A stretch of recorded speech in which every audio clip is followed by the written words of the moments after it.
भक्तीचा या चॅनेलला like, share आणि सबस्क्राईब करा. बेल आयकॉन घंटी दाबायला विसरू नका.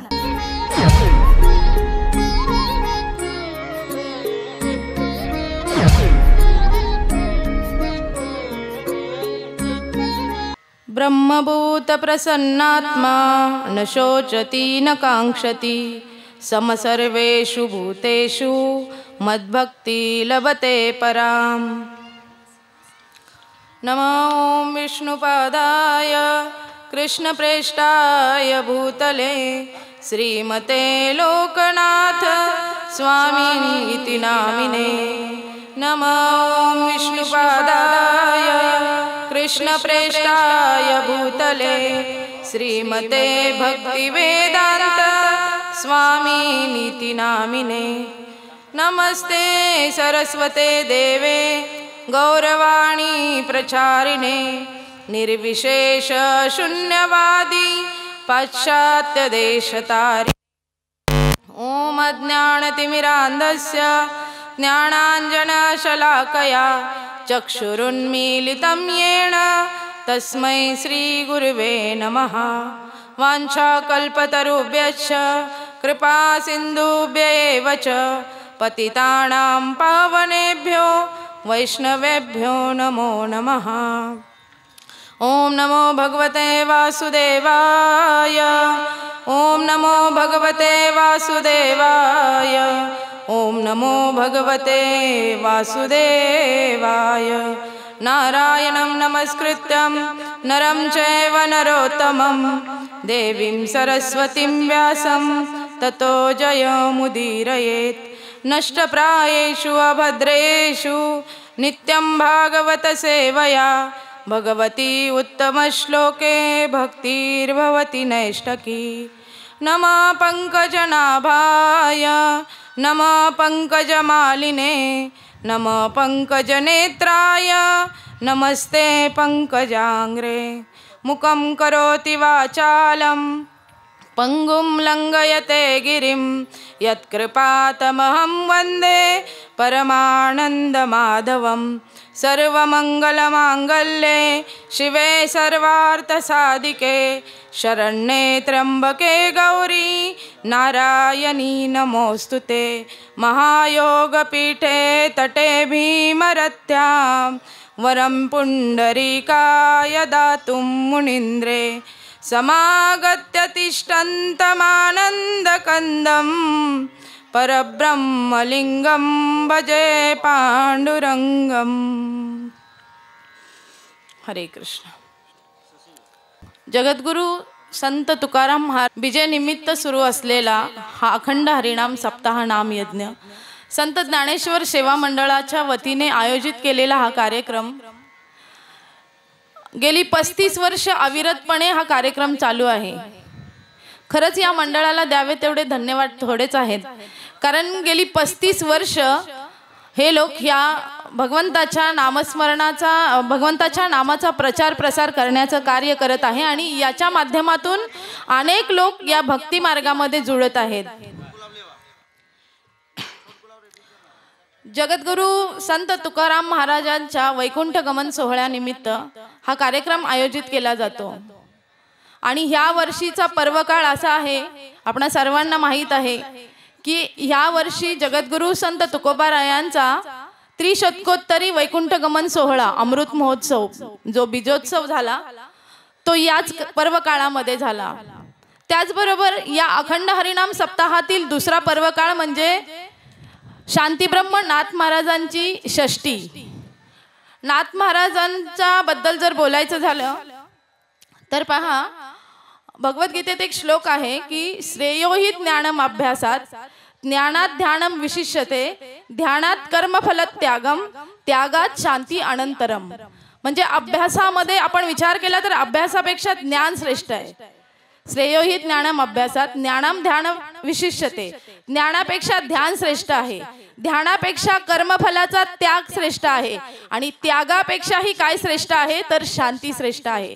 आणि ती शांती जर आपल्याला आपल्या जीवनात आत्मसात करायची असेल तर आपल्याला नाथ महाराजांना शरण गेलं पाहिजे. आणि नाथ महाराजांच्या षष्टीचा हा पर्वकाळ या सप्ताहामध्ये आला. खूप आनंदाचा उत्सव आपण म्हणालो तर म्हणायला काही हरकत नाही. कारण पहा तुम्ही, या षष्टीच्या दिवशी फक्त नाथ महाराजांची जलसमाधीच नाही, तर षष्टीच्या दिवशीच नाथ महाराजांना सद्गुरूंकडून अनुग्रह प्राप्त झाला होता. त्याचबरोबर त्यांचे जे गुरु आहेत जनार्दन स्वामी, त्यांची जयंती आणि पुण्यतिथी याच दिवशी असते. पुन्हा नाथ महाराजांना दत्तात्रयांची जी भेट झाली होती तीही षष्टीच्याच दिवशी झाली होती. म्हणजे असा सुवर्ण योग या सप्ताहाच्या निमित्ताने आपल्याला अनुभवायला मिळाला. आणि आजच्या दिवसाचा आपण विचार केला तर आज आपल्या देशावर जीवापाड प्रेम करणारे आणि त्याच्यासाठी स्वतःच्या प्राणाचं बलिदान देणारे हुतात्मे भगतसिंग, सुखदेव आणि राजगुरू या हुतात्म्यांचा आज शहीद दिन. आपल्या मातृभूमीसाठी जे स्वतःच्या प्राणाची बलिदान त्यांनी दिलं, जे फासावर हसत हसत गेले, त्या शहीदांचा आज स्मृती दिन. या सर्वाचा पर्वकाळ साधून हा अखंड हरिनाम नामयज्ञ सप्ताह सोहळा सुरू आहे. आणि या सप्ताहातील आजचा अखेरचा दिवस आणि या दिवसाची प्रवचन रूपी सेवा माझ्या वाट्याला आली, हे मी माझं परम भाग्य समजते. प्रवचन रूपी सेवेकरता निवडलेला श्लोक भगवद्गीता किंवा ज्ञानेश्वरी याच्यातील 18व्या अध्यायातील 54व्या क्रमांकाचा श्लोक आहे. ब्रह्मभूत प्रसन्नात्मा न शोचती न कांक्षती सम सर्वेषु भूतेषु मद्भक्ती लभते पराम. या श्लोकाच्या माध्यमातून भगवंत एका भक्ताच्या लक्षणांची, त्याच्या अवस्थाची वर्णन करतात की कोणाला माझी परम भक्ती प्राप्त होते किंवा माझी प्राप्ती कोणाला होते, तर त्याच्या अवस्थांचं वर्णन या श्लोकामध्ये भगवंताने केलं आहे. तर त्यातल्या अवस्था आहेत ब्रह्मभूत, प्रसन्न आत्मा, न शोचती म्हणजे कुठल्याही प्रकारचा दुःख किंवा शोक न करणे, न कांक्षती म्हणजे कुठल्याही प्रकारची इच्छा आकांक्षा न करणे, आणि सम सर्वेषु भूतेषु म्हणजे सर्वांभूती समदृष्टी ठेवणे. असे गुण आपल्याला जर पाहायचे असतील तर असे गुण आपल्याला जगद्गुरु तुकोबारायांमध्ये पाहायला मिळतात. पहा तुम्ही, पहिली अवस्था सांगितली जाते की ब्रह्मभूत. ब्रह्मभूत अवस्था म्हणजे की देहीचं विदेही भोगू दशा, जे आपण म्हणतो ना की भगवंताच्या नामामध्ये इतकं रममाण होऊन जाणं की स्वतःच्या देहाचा विसर पडणं आणि भगवंतांची प्राप्ती होणं, यालाच म्हणतात की ब्रह्मभूत अवस्था. तुकाराम महाराज जेव्हा कीर्तन करत असतात तेव्हा त्यांनी वर्णन केलं आहे की ब्रह्मभूत काया होतसे कीर्तनी. बरोबर की नाही? ब्रह्मभूत काया होतसे कीर्तनी भाग्य तरी ऋणी देव ऐसा. का अशी अवस्था प्राप्त झाली त्यांची? कारण पांडुरंग ध्यानी पांडुरंगमणी जागृती स्वप्नी पांडुरंग. केवळ त्या पांडुरंगाचं नामचिंतन आणि नामस्मरण तुकोबारायांच्या मुखात होतं आणि ते इतक्या प्रमाणात होतं की माझी मज झाली अनावर वाचा छंद या नामाचा घेतला असे, अशी अवस्था तुकोबारायांना प्राप्त झाली होती. आणि त्यामुळे ते म्हणत होते की ब्रह्मभूत काया होतसे कीर्तनी. पहा तुम्ही, ज्यावेळी भामचंद्र डोंगरावर तुकाराम महाराजांनी अनुष्ठान मांडलं होतं त्या दिवशी, त्या अनुष्ठानादरम्यान त्यांचं एक अभंगाचं वर्णन आहे की 15 दिवसा माझी साक्षात्कार झाला विठोबा भेटला निराकार. तेव्हा त्यांना भगवंताची प्राप्ती झाली. किंवा तुका म्हणे माझ्या जीवीचे जीवन विठ्ठल निदान सापडले. म्हणजे त्यांना भगवंताची प्राप्ती का झाली, तर त्यांनी छंद या नामाचा घेतला असे. केवळ आणि केवळ भगवंतांचं नामचिंतन. प्रपंच केला त्यांनी, असं नाही की प्रपंच केला नाही, परंतु हो काळ सरावा चिंतने एकांत वासे गंगा स्नाने देवाच्या पूजने प्रदक्षिणा तुळशीच्या, असं त्यांचं जीवन होतं. पहिली अवस्था आपण पाहिली की ब्रह्मभूत अवस्था. ही अवस्था आपल्याला तुकाराम महाराजांच्या जीवनात अनुभवायला मिळाली. त्यानंतर दुसरी अवस्था सांगितली प्रसन्न आत्मा. प्रसन्न आत्मा म्हणजे सदैव प्रसन्न अवस्थेमध्ये राहणारे. तुकाराम महाराज कधीही तुम्ही बघा, असे दुःखी कोणाला दिसले का? कधी त्यांचा एखादा फोटो आपण बघतो, कधी त्यांच्या चेहऱ्यावर असं दुःख जाणवतं का आपल्याला? सदैव त्यांचा चेहरा प्रसन्न अवस्थेत होता. त्यांच्या अभंगामध्ये ह्याचं ते वर्णन करतात की आनंदाचे डोही आनंद तरंग, आनंदाची अंग आनंदाची, सदैव आनंद अवस्थेमध्ये राहणारे तुकोबाराय. आणि हा आनंद त्यांनी अनुभवला आणि मग तो त्यांनी वर्णन केला. तुका म्हणे तैसा ओतलासे ठसा अनुभव सरीसा मुखा आला, की मला जो आनंदाचा अनुभव आला तो माझ्या मुखातून बाहेर पडला, की आनंदाचे डोही आनंद तरंग, आनंदाची अंग आनंदाची. केवळ आनंद त्यांच्या जीवनामध्ये होता. ते कुठल्याही गोष्टीचा शोक किंवा दुःख करत बसले नाहीत, तर केवळ भगवंताच्या आनंदामध्ये रममाण होऊन जात होते. त्यानंतर तिसरी अवस्था सांगितली जाते न शोचती. न शोचती म्हणजे कुठल्याही प्रकारचा शोक न करणे किंवा दुःख न करणे. पहा तुम्ही, तुकोबारायांच्या जीवनात आपण पाहिलं तर एवढं दुःख आपल्या वाट्याला तरी अजून आलेलं नाही जेवढं दुःख तुकोबारायांच्या वाट्याला आलं. परंतु ते त्या दुःखाला कवटाळून बसले का? नाही बसले. त्या दुःखामध्ये सुद्धा त्यांनी स्वतःचं जीवन कसं सार्थकी लागेल सदैव हाच विचार करत राहिले, आणि आपलाच नव्हे तर आपल्याबरोबर इतरांचाही कसा उद्धार होईल हे करत राहिले.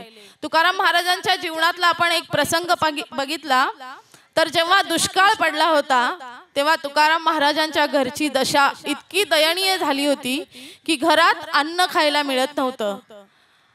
दुष्काळे आटिले द्रव्य नेला मान, पत्नी एक अन्न अन्न करिता मेली.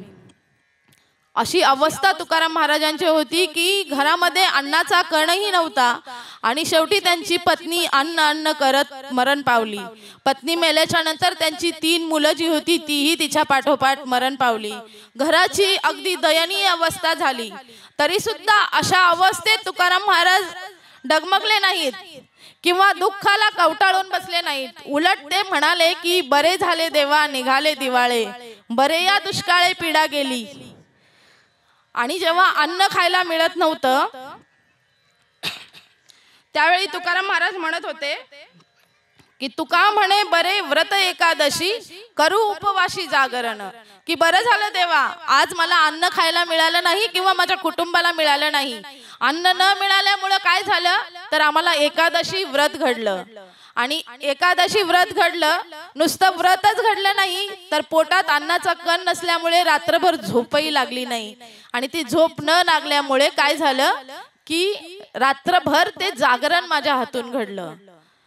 म्हणजे त्यांनी त्या दुःखाला न कवटाळता आपल्या जीवनातली जी अवस्था आहे न शोचती, त्या दुःखाच्याही पलीकडे जाऊन त्यांनी त्या परमात्म्याचं स्मरण आणि परमात्म्याचं चिंतन केलं. त्यानंतर पुढली अवस्था सांगितली जाते न कांक्षती, की कुठल्याही प्रकारच्या लाभाची इच्छा किंवा आकांक्षा न करणे. ही अवस्था तुकोबारायांच्या जीवनात आपण जर अनुभवली तर पहा, ज्यावेळी छत्रपती शिवरायांनी तुकाराम महाराजांसाठी नजराणा पाठवला होता त्यावेळी त्यांच्या जागेवर आपण असतो तर आपण म्हणालो असतो की अरे देवा बरं झालं, माझी अवस्था अशी आहे, दरिद्र संपन्न मी आहे, आणि तू माझ्यासाठी नजराणा पाठवलास, खूप चांगलं कार्य केलं. परंतु तुकाराम महाराज त्या नजराणाला भुलले नाहीत.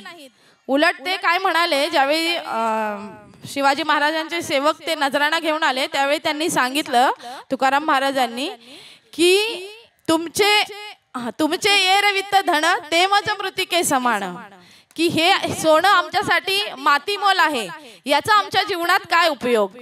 आम्हाला जर सुखी बघायचं असेल तर काय करा की आम्ही तेने सुखी म्हणा विठ्ठल विठ्ठल मुखी. आणि आज जर असेल आमची माझी जर कुठली इच्छा असेल तर ती म्हणजे काय तर म्हणवा हरीचे दास तुका म्हणे मजही आस, की इच्छा जरी केली तरी ती केवळ आणि केवळ भगवंताविषयीची इच्छा असते.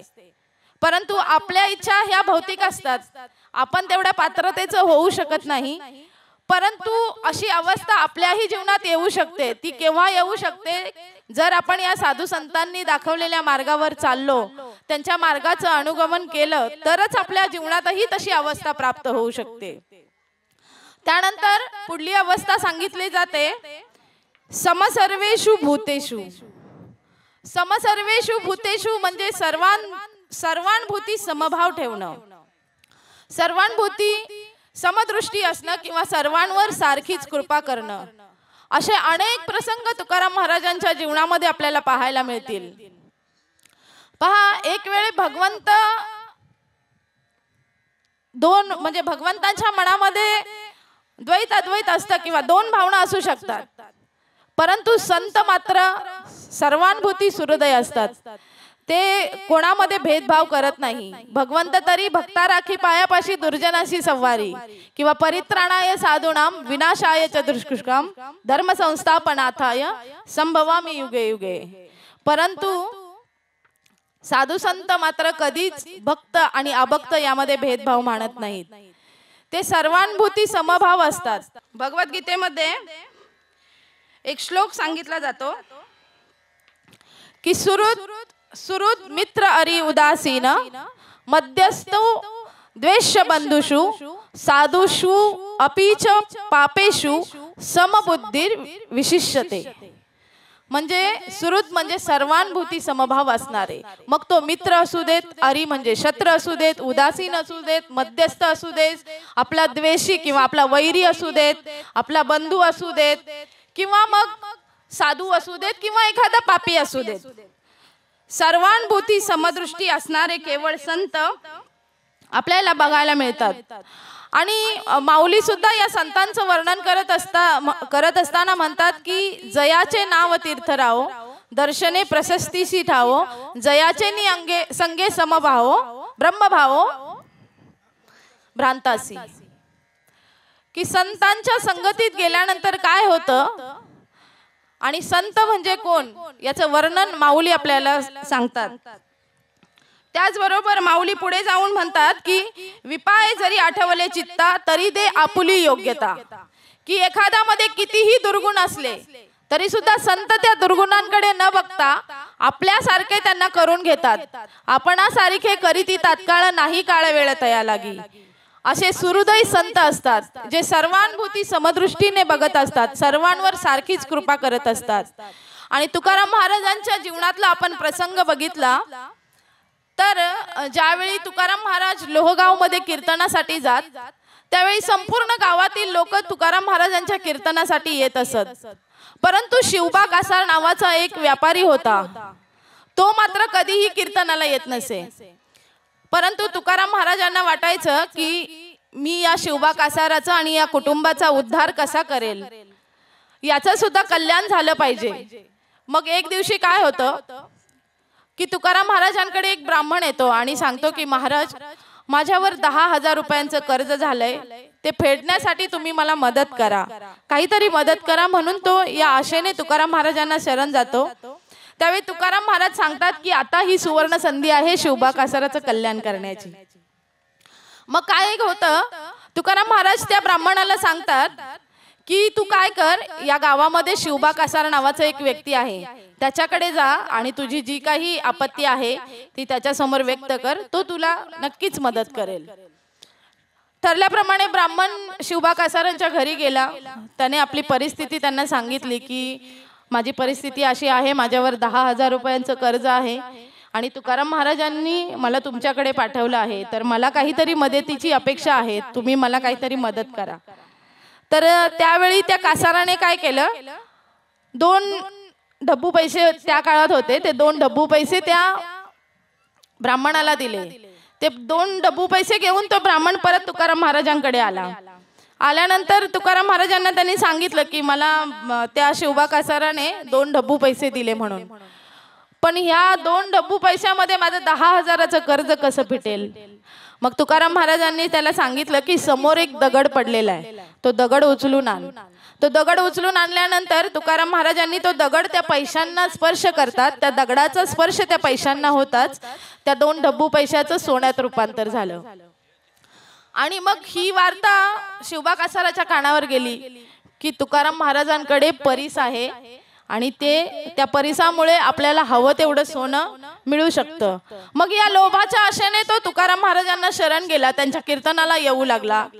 आणि एक दिवशी काय झालं, तो कथिलाचा व्यापारी होती. कथिल जो धातू असतो ना, त्या धातूचा तो व्यापार करत होता. आणि एक दिवशी त्याचा सर्व माल आला होता, त्याने कथिलाचा माल मागवला होता, परंतु तुकाराम महाराजांनी चमत्कार केला आणि त्या कथिलाचं रूपांतर ते रूप जे असतं, रूप नावाचा जो धातू असतो त्या धातूमध्ये झालं. आणि हा चमत्कार बघितल्यानंतर त्याला वाटलं की अरे बापरे, हे असं कसं झालं, मी तर कथिल मागवलं होतं पण त्या कथिलाचं रूप कसं झालं. त्याला वाटलं की चुकून मी ज्या व्यापाऱ्याकडून हा माल मागवलाय त्याच्याकडून चुकीने माझ्याकडे हे कथिलाच्या ऐवजी रूप आलं असेल, म्हणून त्याने थोडे दिवस तुकाराम महाराजांच्या संगतीत आल्यामुळे त्याचा प्रामाणिकपणा जागृत झाला आणि ते रूप त्याने परत त्या व्यापाऱ्याकडे पाठवलं. परंतु त्या व्यापाऱ्याला जेव्हा त्याने विचारणा केली तेव्हा त्या व्यापाऱ्याने सांगितलं की मी तर तुम्हाला कथिलच पाठवलं होतं, आमच्याकडे सर्व काही नोंदी असतात, आम्ही तुम्हाला रूप पाठवलेलं नाही. मग त्या व्यापाऱ्याने ते रूप परत त्याला पाठवलं. परत पाठवल्याच्या नंतर मग त्याच्या लक्षात आलं की तुकाराम महाराजांच्या कृपेमुळे ह्या कथिलाचं रूप झालं. आणि मग तो पुन्हा तुकाराम महाराजांकडे गेला आणि सांगितलं की महाराज आता ह्या रुपयाचं मी काय करू. तेव्हा महाराजांनी त्यांना सांगितलं की हे जे रूप आहे हे समाज कार्यासाठी वापर, यातून नक्कीच तुझं भलं होईल. आणि मग ते जे रूप असतं ना त्या पैशामधून त्या धनामधून शिवबा कासार अनेक आपल्या गावामध्ये सुधारणा करतात, विहिरी बांधून देतात, गावामध्ये जे पण काही प्रॉब्लेम होते, ज्या अडचणी होत्या त्या सगळ्या मार्गी लावतात. आणि मग असं झाल्यानंतर त्यांना अनुभव येतो की तुकाराम महाराज म्हणजे केवळ साधे पुरुष नाही आहेत, कोणीतरी दैवी शक्ती त्यांच्यामध्ये वास करते. आणि मग तिथून पुढे ते पूर्ण समर्पण करतात आणि तुकाराम महाराजांच्या सेवेमध्ये राहतात. परंतु इकडे त्यांच्या पत्नीला असं वाटतं की आता माझा नवरा तुकाराम महाराजांच्या सेवेमध्ये गेला, आता माझ्या प्रपंचाचं काय होणार असं वाटतं तिला. आता काय करू मी आणि कसा माझा नवरा त्या तुकाराम महाराजांच्या तावडीतून सुटून पुन्हा प्रपंचात येईल, ह्यासाठी ती अनेक प्रयत्न करते. एक दिवशी काय होतं, तिने अनेक प्रयत्न करून सुद्धा ते शिवबा कासार जे आहेत ते पुन्हा प्रपंचात यायला तयार नव्हते.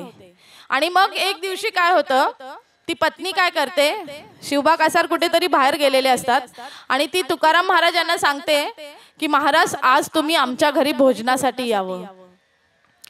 ठीक आहे, तुकाराम महाराज म्हणाले मी येतो तुमच्याकडे. आल्यानंतर तिने सांगितलं की आधी तुम्ही स्नान करून घ्या, तोपर्यंत मी भोजनाची व्यवस्था करते. आणि तिने पाणी गरम केलं आणि ज्यावेळी तुकाराम महाराज स्नानासाठी बसले त्यावेळी तिने काय केलं, जे उकळलेलं पाणी होतं ते तुकाराम महाराजांच्या अंगावर ओतलं. सर्वांगाचा दाह होऊ लागला तुकाराम महाराजांच्या.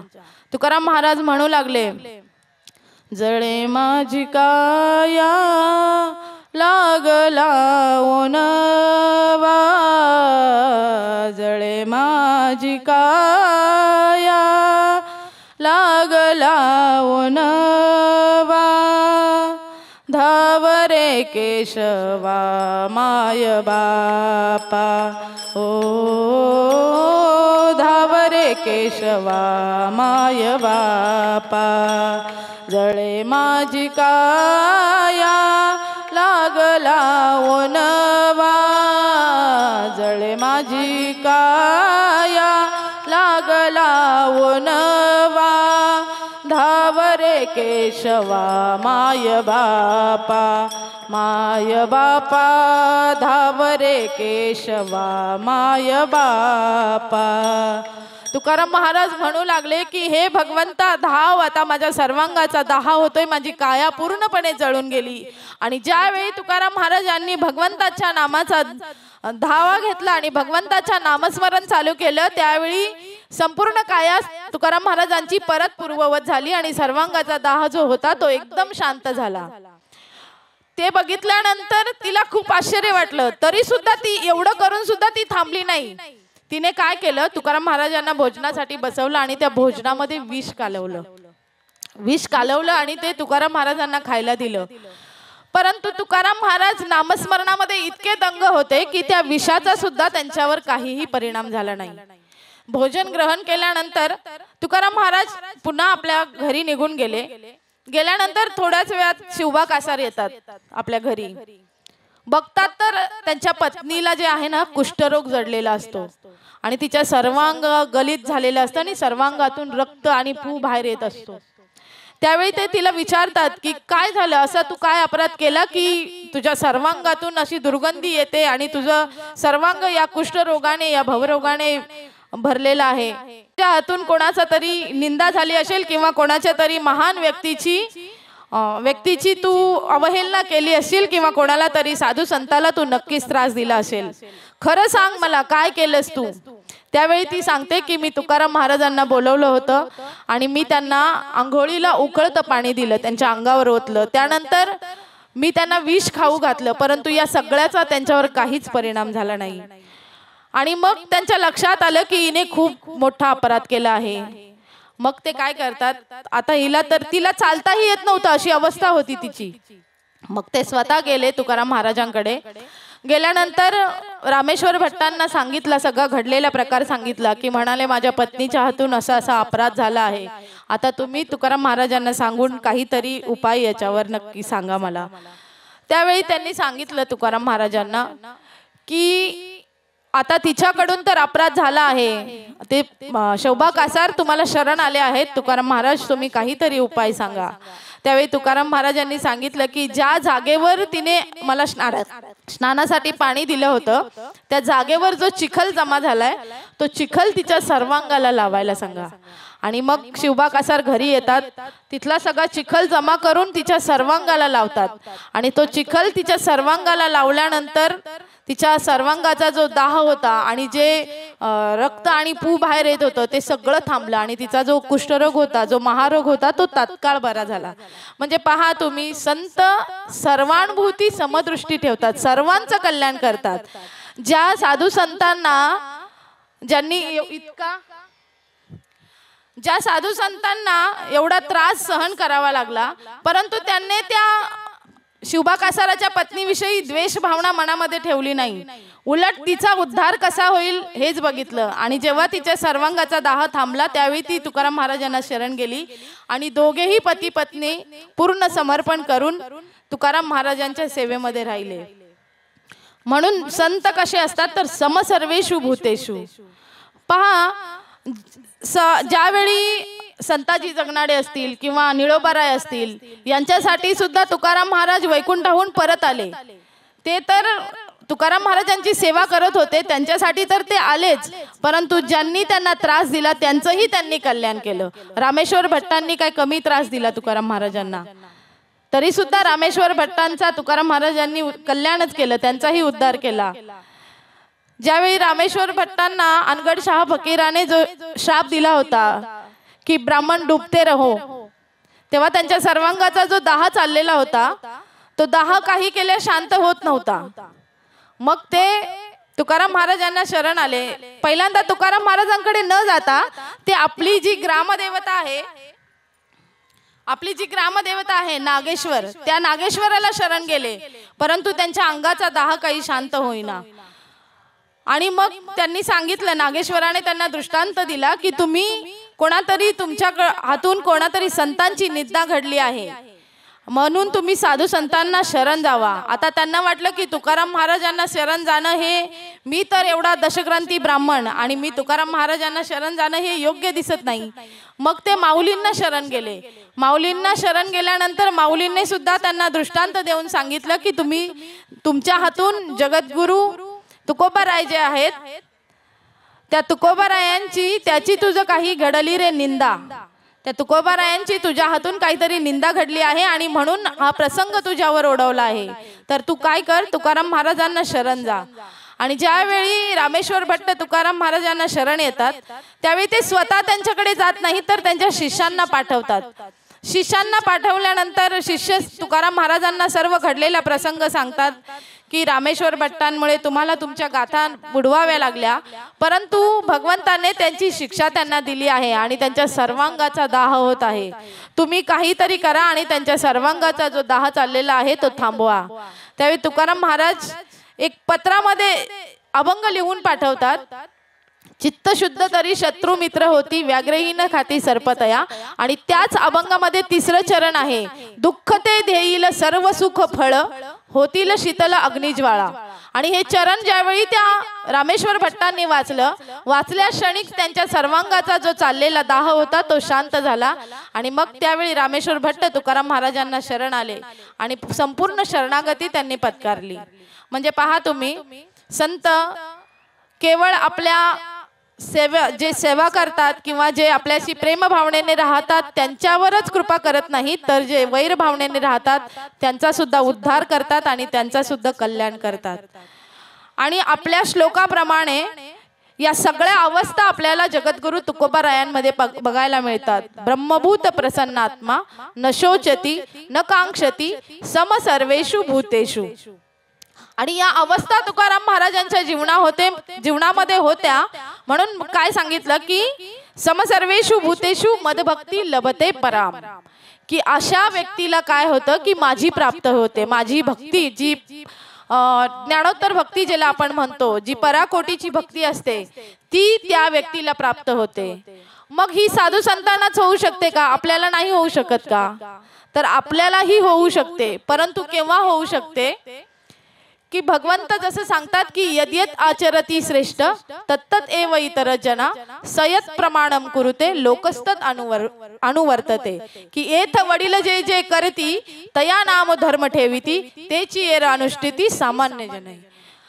त्याचप्रमाणे जर आपण वर्तणूक केली आणि त्या संतांनी दाखवलेल्या मार्गावर आपण चाललो तर निश्चितच आपण त्या परमध्येयाची प्राप्ती करू शकतो. कारण मार्ग दावुनी गेले आधी दयानिधी संतते तेनेची पण ते चालू जाता न पडे गुंता कोटे काही. आणि म्हणून आपण सुद्धा काय केलं पाहिजे की या साधू संतांनी दाखवलेले या भक्ती मार्गाचा स्वीकार केला पाहिजे आणि ही भक्ती आपल्या जीवनात आत्मसात केली पाहिजे.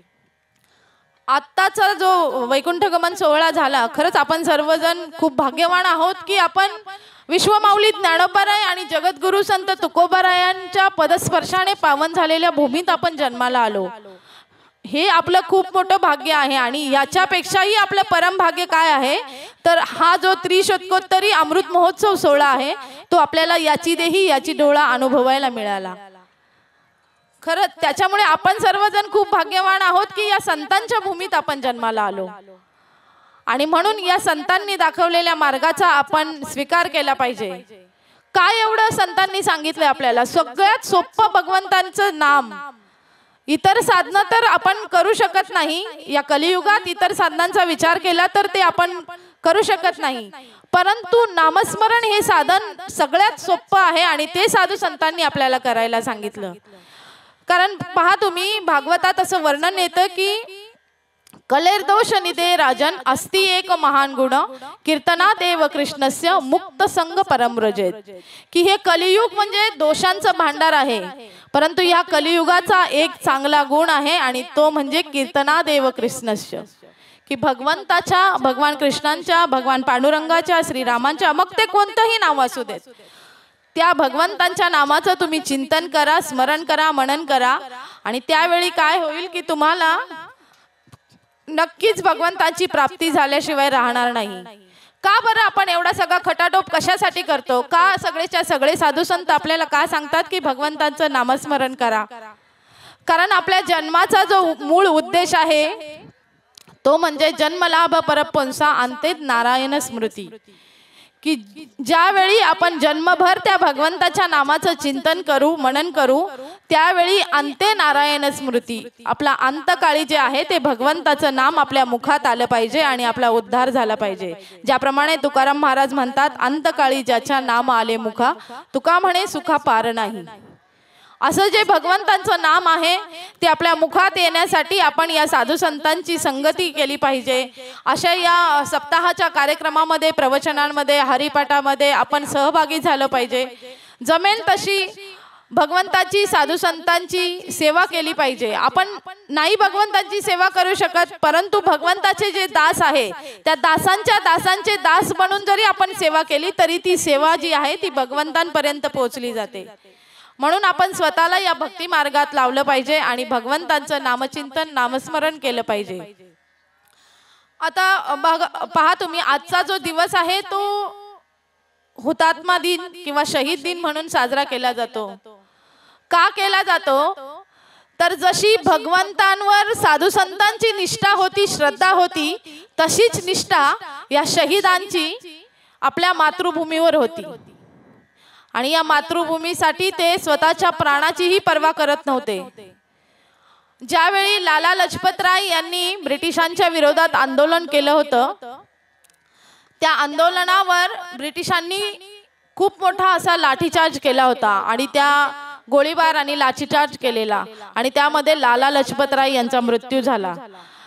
आणि लाला लजपतराय यांचा मृत्यू झाल्यानंतर भगतसिंग, सुखदेव आणि राजगुरू हे जे क्रांतिकारक होते त्यांना खूप राग येतो आणि त्यांनी सांगितलं की या सायमन कमिशनच्या विरोधात जे आंदोलन आपण छेडलं आहे याचा शेवट आपल्याला करायचा आहे. आणि त्यांचा जो ब्रिटिशांचा जो अधिकारी असतो सँडर्स नावाचा, त्या सँडर्सची हत्या करायचं असा पण या तिघांनी बांधला. आणि मग या तिघांनी काय केलं, ज्यावेळी त्या ब्रिटिशांची सभा मीटिंग चालू असते त्या मीटिंग मध्ये तो सँडर्स हा अधिकारी जो आहे तो भाषण देत असतो आणि मग हे तिघे जण त्या ठिकाणी जातात आणि त्या सँडर्स या अधिकाऱ्याची हत्या करतात. आणि त्यावेळी हे तिघांनाही पकडलं जातं आणि पकडल्यानंतर त्यांना जेलमध्ये ठेवलं जातं आणि ठेवल्यानंतर मग आता त्यांना फाशीची शिक्षा द्यायची असते. 23 मार्च 1931 रोजी या तिघांनाही फाशीची शिक्षा द्यायची होती. आणि आता फासावर द्यायचं आहे त्याच्या थोडा वेळ आधी जे आहेत ना भगतसिंग ते व्यायाम करत असतात. तो जेलर त्या भगतसिंगांकडे बघतो आणि हसायला लागतो. तो म्हणतो की हे भगत, आता तुला फासावर देणार आहे, थोड्याच वेळ तुला फाशी द्यायची आणि तरी सुद्धा तू व्यायाम करतोस. त्यावेळी भगतसिंगांनी त्या जेलरला दिलेलं उत्तर असं होतं की तो म्हणाला की मी ज्यावेळी लहान होतो ना त्यावेळी माझी आई जी आहे ती मला भगवंताच्या पूजेसाठी फुलं आणायला सांगायची. मग मी रोज सकाळी बागेत जाऊन फुलं घेऊन यायचो आणि ती फुलं आणल्यानंतर माझी आई त्या फुलांनी भगवंतांची पूजा करायची. एक दिवस काय होतं, मला फार कंटाळा येतो आणि मग मी सांगतो तिथे जी सुकलेली फुलं असतात ती जमा करून आईकडे नेऊन देतो. तर माझी आई मला सांगते की भगत, भगवंताला अशी सुकलेली कोमेजलेली फुलं नाही आवडत. अरे मग तेव्हा ते सांगतात की अरे जर भगवंताला सुकलेली कोमेजलेली फुलं आवडत नसतील तर माझ्या या भारत मातेला, या माझ्या मातृभूमीला माझा सुकलेला कोमेजलेला देह मी कसा अर्पण करू, आणि म्हणून मी व्यायाम करत आहे. म्हणजे बघा केवढी निष्ठा होती त्यांच्या आपल्या या मातृभूमीवर आणि आपल्या या देशावर.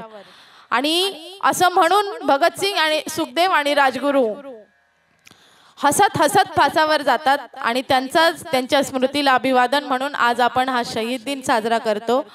आणि या सप्ताहाचा हा खूप चांगला पर्वकाळ आहे की यामध्ये असे अनेक योग जुळून आले. वैकुंठ गमन सोहळा असेल, नाथषष्ठी असेल किंवा शहीद दिन असेल आणि असे अनेक सोहळे या कार्यक्रमाच्या निमित्ताने आपल्याला अनुभवायला मिळाले. खरंच द्यावे तेवढे धन्यवाद थोडेच आहेत. खूप सुंदर असं नियोजन या मंडळाने केलं आणि त्यातल्या त्यात हा जो आई तुळजाभवानीचा देखावा आहे ते आपल्या सर्वांचे लाडके सचिन शेठ शिवेकर, सचिन भाऊ, खरंच त्यांना तर द्यावे तेवढे धन्यवाद थोडेच आहेत. कारण प्रत्यक्ष भगवंताच्या दर्शनाचा योग आपल्याला या ठिकाणी येतो. दरवर्षी वेगवेगळ्या देवी देवतांचं दर्शन आपल्याला या ठिकाणी होऊ शकतं. गेल्या वर्षी तर प्रत्यक्ष श्रीराम अयोध्येतून इथे प्रकट झाले होते. असं अनेक देवतांचं जे दर्शन आपल्याला ज्यांच्यामुळे घडतं ते सचिन शेठ शिवेकर, त्यांनाही मी मनापासून धन्यवाद देते. खरंच खूप चांगला उपक्रम आपण करत आहात आणि आपल्या हातून अशीच भगवंताच्या नामस्मरणाची, भगवंताच्या नामाची, साधू संतांची सेवा घडत राहू अशी सदिच्छा मी आई तुळजाभवानीच्या चरणी व्यक्त करते. कारण बघा तुम्ही, जी व्यक्ती भगवंताच्या नामाचा प्रचार प्रसार करते, भगवंत त्याच्याविषयी असं बोलतात भगवद्गीतेमध्ये की नच तस्मात् मनुष्येषु कश्चिन्मे प्रियकृतम भवितो नच मे तस्मात् अन्य प्रियतरो भुवी. की जो माझ्या नामाचा प्रचार आणि प्रसार करतो त्याच्यापेक्षा मला प्रिय असा कोणी नव्हता, नाही आणि होणारही नाही. अन्य प्रियतरो भुवी, की त्याच्यापेक्षा प्रिय असा मला कोणीही नाही. म्हणून आपण सुद्धा आपल्या कुटुंबाला, आपल्या नातेवाईकांना प्रिय असू, परंतु आपण भगवंताला कितपत प्रिय आहोत हे फार महत्वाचं आहे. आणि भगवंताला जर आपल्याला प्रिय व्हायचं, भगवंताचं प्रिय आपल्याला व्हायचं असेल, भगवंतांनी आपल्यावर प्रेम करावं असं जर आपल्याला वाटत असेल तर आपण या साधू संतांनी दाखवलेल्या मार्गाचं अनुसरण केलं पाहिजे आणि भक्ती मार्गाचा स्वीकार केला पाहिजे. तरच आपल्याला या भगवंताच्या प्रेमाची प्राप्ती होऊ शकते. सेवा माझ्या सद्गुरूंच्या आणि आई तुळजाभवानीच्या चरणी समर्पित करते. हरे कृष्ण. विठ्ठल विठ्ठल विठ्ठल विठ्ठल विठ्ठल. पुंडलिक वरदय हरी विठ्ठल. श्री ज्ञानदेव तुकाराम पंढरीनाथ भगवान की जय. माऊली ज्ञानेश्वर महाराज की जय. जगद्गुरु संत तुकाराम महाराज की जय. शांती ब्रह्म एकनाथ महाराज की जय. बोलो रे भाई सब संतन की जय. तुळजा भवानी माते की जय.